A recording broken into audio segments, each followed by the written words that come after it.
A good day, good afternoon, good morning, good evening, depending on where you're joining us from. We are here on the Candid Money Talk. Always very excited to have these sessions. I hope I'm loud and clear, and I hope you had a good rest. If you're in Kenya, we've had a long weekend because of Jamhuri Day. And yesterday was a holiday here and we got to rest. I hope you got to get some rest with your loved ones. And we are here today on the Candid Money Talk episode 31, progressing very well. By the way, I'm very, very grateful how this has turned out and the impact it's having on people. I can't take that for granted. I'm very grateful for the feedback that I keep getting. And truly, the many steps people are making just because they had this here, they did not know this here, they have had this or the other shift. That's the whole idea about this space. I'm Edith Sidondo. I'm a certified money coach, founder and CEO of Profit Acumen, a money coaching firm. I'm an author of the Money Journal, and my Money Journal is a hands-on guide for you and your money. And by the way, it's on offer during this Christmas. Just stay tuned and you'll get to know about this amazing offer.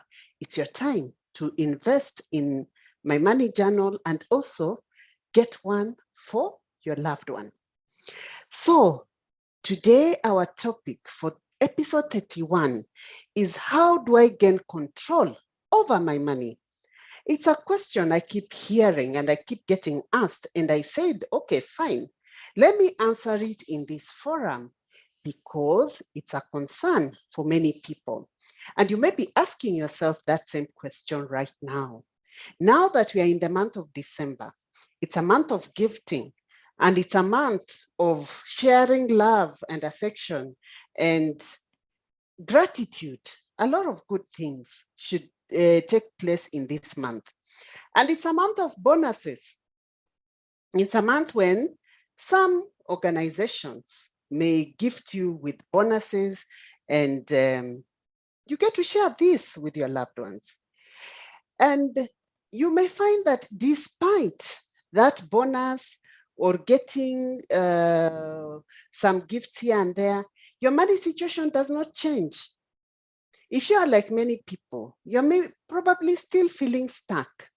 The bonus is just coming to fill a hole somewhere or to be swallowed. So you just remain a courier, yeah? Where you're a courier around your money, where you get it and it's on its way out. So you still feel stuck. You feel overwhelmed with your money issues. You just can't seem to get ahead fast enough. So you have all these goals that are sitting in some part of your brain somewhere. They look ideal and sometimes they look like a fairy tale, yeah? Because you just can't seem to touch them. You don't seem to get there, but they keep lingering in your mind, which means a part of you believes that you're cut out for that, but something is holding you back. So getting on the road to your financial success, the reality is it's within you. It's within your reach. There must be something that is holding you back, keeping you stuck, making you constantly hit a brick wall around your money. Money is something good, and it's winning with money. It's our birthright. But often we don't feel that way. We feel like it's this thing that brings pain, brings stress. There's a lot of conflict around it with our loved ones, and it becomes a struggle. And if you are feeling that way, you're not alone. Money struggles is a common denominator in a number of people. Financial distress is a condition that is present in the lives of so many people. And it's often depicted by this kind of a picture. Let me share my screen. Yeah, it's a picture where you find that you are spending more there are more outs than what is coming in. So whether you're in employment or you're self-employed, you find that the first diagram we have there, where your expenditures are higher than your income. So you're in a state of financial crisis, financial distress. You cannot generate sufficient income to meet your money obligations. Some of those obligations are needs. They are basic needs. They are not wants. So it puts your mind in a state of distress. Or you may be earning, and you're earning what is enough to meet your expenses. But then your state of distress comes in when you think about, what if this income is threatened? Like we saw last year, due to the COVID-19 pandemic, many incomes were threatened. So if you are in this state where what comes in is exactly what goes out, you live paycheck to paycheck, it means any threat to this income puts you in a state of financial distress. At the same time, you find that beyond what we've called our money obligations, there are unforeseen circumstances that may come, which we may not have planned for, and may need money. Apparently, money affects every aspect of our lives. It's difficult to point out something that you'll need to do that doesn't require a coin or two. There's always a requirement around money. To get to one point, even if you're taking a matatu, a public means, it needs money. Even to take yourself to church, you need money. You need to move from point A to point B. So it's something you take yourself to hospital, you need a coin or two, even if it's a public hospital. So money, getting it right with your money is critical. And it's something that should form part of your resolution for 2022. How are things looking and how are they going to play out? But the first step is to recognize where you are. Recognizing it, that where I am at is not where I want to be. Recognizing the gaps in how your money situation is right now. Knowing and identifying them is the first step. Knowing is one thing, but it's a major thing. Why? Because why many people struggle with money issues? It's because they live in a state of constant denial. Giving self these consoling statements that make you feel like things are not very bad after all. After all, it's normal that everyone is in debt and they don't pay it on time. It's normal, normalizing discomforts around money. So living in denial. So when you recognize a problem and a concern and admit it for what it is the first step towards changing it. Then the next step is doing something about it, which is a very different ballgame. So think about your life and your money and ask yourself, what is holding me back? If you are today asked to define your number one mistake that you're making around your money, what would that be? What is that? So to change this situation, it just doesn't happen. It just doesn't happen with stories and complaints and narrating to friends and family how bad things are and how the situation is. That does not change this situation. You have to be very intentional. And in this forum, one way to help us move forward is to understand the financial well-being, which is a state that each of us desire. And financial well-being is a state of being where a person has clarity on their financial picture. Like I mentioned just a few minutes ago, is you need to recognize what is your financial picture. When you have clarity on your financial picture, you are on that direction map to having a state of financial well-being. So it's a state of a person having clarity of their financial picture. Then after having that clarity, you fully meet your current and ongoing, not only current. Sometimes we get lost in the current. I've paid my bills, I've done this, so I'm good. But you have to pay attention on the current and ongoing financial obligations. Because those ongoing obligations, the moment you can't meet them, they can impact your current. When people take things like mortgages, that's an ongoing financial obligations. Sometimes we just don't pay attention. How will things play out in the event that I cannot pay it? Then feel secure in their financial future. That is financial well-being. It means you're planning not just for now, but also for the future, and can make choices that allow a life of purpose, peace, and prosperity. And that is our mantra at Profit Acumen, to get people to elevate their financial well-being so that they live in peace, purpose, and prosperity. So, in pursuit of financial wellness, that pursuit of financial wellness helps you reflect, understand, and appreciate your relationship with money. Remember, money is just not something you transact with. It is something you relate with from a deeper place. So when you begin to seek and to have this holistic picture around your finances, that process calls for you to reflect, understand, and appreciate your relationship with money.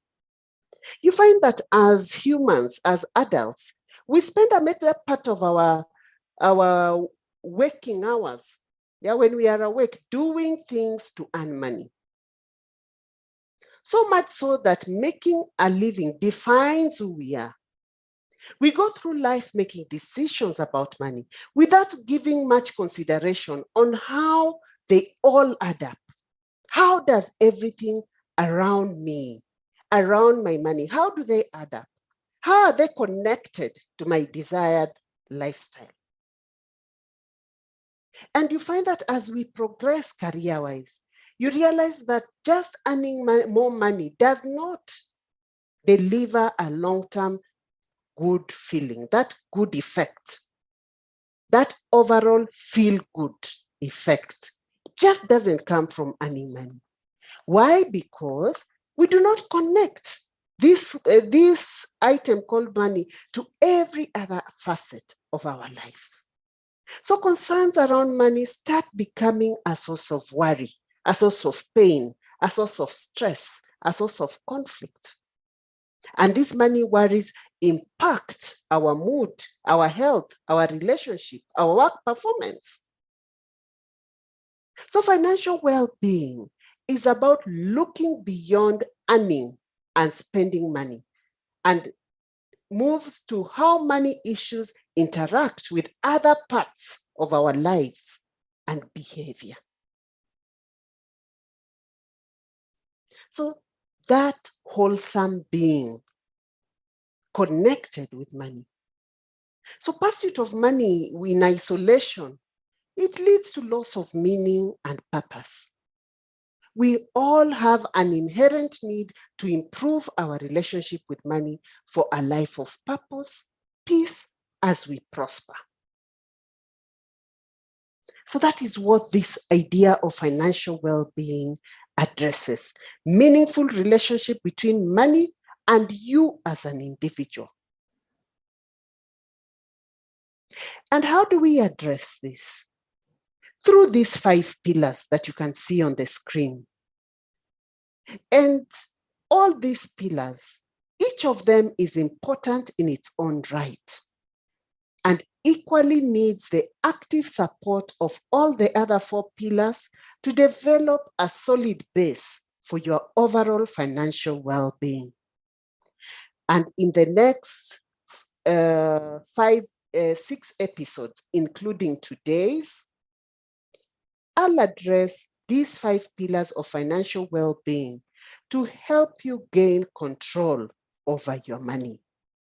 And ideally, I'll call this a treat, a Christmas treat, because if you stay tuned on this channel, you'll have something, even if it's one thing, that you'll make a shift on for the new year 2022. So let me just run you through the 5 pillars. And as we go along in the next 5 episodes, we will address each of them individually. But like I've said, remember, these pillars cannot work in isolation for you to get to a state of financial well-being. They need they need each other, all the 5, for you to get a solid base for your financial well-being. So financial conviction, those are your state of beliefs around money and the meaning. Yeah, it's one thing to believe and another thing to give a meaning to your belief and the meaning that you give to that belief. Remember, your thoughts become your reality. So your financial conviction.